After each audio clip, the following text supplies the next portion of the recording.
Daniel just does the nanny stuff while I handle the real career. My wife Lauren's voice carried from her home office during her Zoom call with partners at Sterling and Associates law firm, and I stood frozen in the hallway holding our daughter's lunchbox.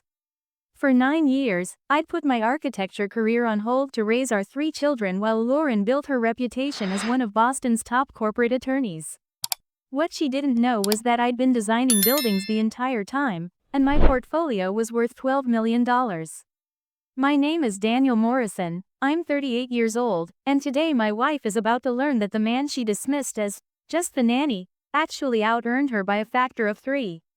I met Lauren Chen when we were both 29, ambitious professionals in Boston.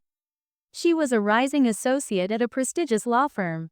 I was a junior architect at Morrison & Partners, my family's firm. We married quickly, talked about being power couple, building empire together. We'll both have amazing careers, she'd said on our honeymoon.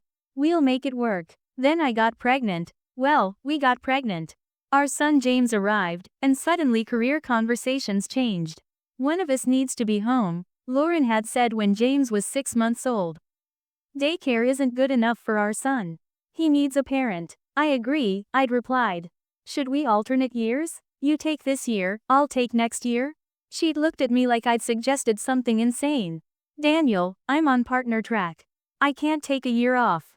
You're still junior level. Your career can wait. So I'd waited. James became 2, then 3. Then Emma arrived. Then Sophie. 9 years of waiting while Lauren's career soared and mine supposedly disappeared. Except it hadn't disappeared. When James started preschool 3 mornings a week, I'd begun designing again. Small residential projects at first, working during nap time and after bedtime. I used my maiden name, Daniel Morrison, keeping it separate from my married name Morrison Chen that Lauren insisted I use socially. Morrison Architecture became my secret identity. I worked remotely, met clients during school hours, hired a college student for occasional childcare coverage. In 9 years, I'd designed 43 residential projects. Started small, but my innovative sustainable designs gained attention. Architectural Digest featured one of my houses. Dwell did a spread on another. My projects won awards. My client list grew. My annual revenue reached $1.8 million. All while Lauren thought I was just doing the nanny stuff. This morning's comment was the final straw. I'd been planning to tell her about my work for months, waiting for the right moment. Hearing her dismiss 9 years of my life as nanny stuff made the decision easy. I called my lawyer, Patricia Westfield, who'd been preparing divorce documents for 2 months. File everything today, I told her. And send the financial disclosures showing my income versus hers.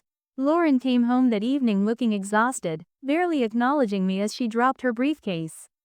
Kids in bed? She asked. Yes. We need to talk. Can it wait? I have a brief due tomorrow. No. I handed her the envelope. Divorce papers. I filed this afternoon. Her face went white. What? Daniel, what are you talking about? I'm talking about 9 years of you treating me like domestic help instead of your partner. I'm talking about you telling your colleagues I just do the nanny stuff, while you handle the real career. I didn't mean. You did mean it. You've meant it for 9 years. So here's what's going to happen. We're getting divorced. I'm seeking primary custody since I've been the primary caregiver. And I'm asking for child support.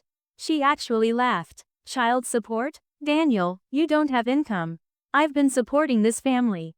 I pulled out my second folder.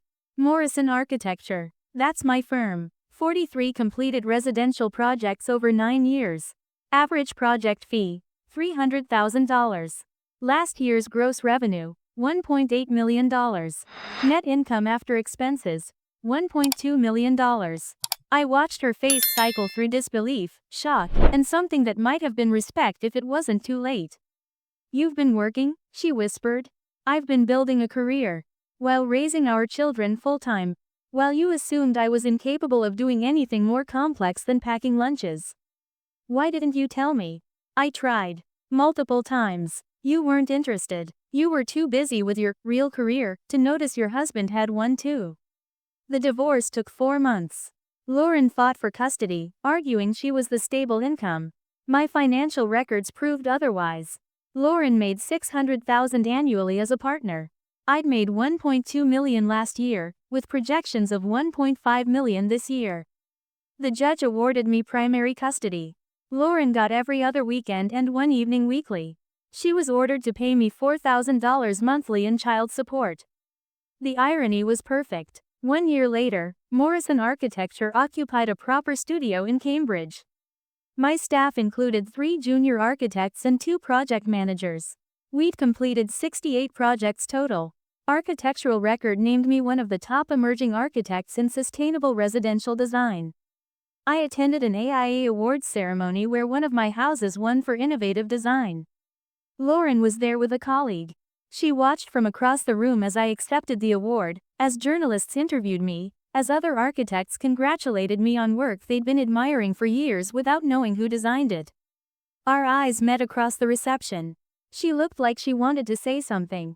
I turned away. The man who just did the nanny stuff built $1 million architecture practice while raising 3 children.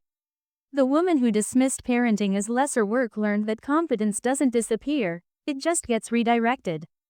And sometimes, the person you underestimate is the one who was actually carrying you the whole time.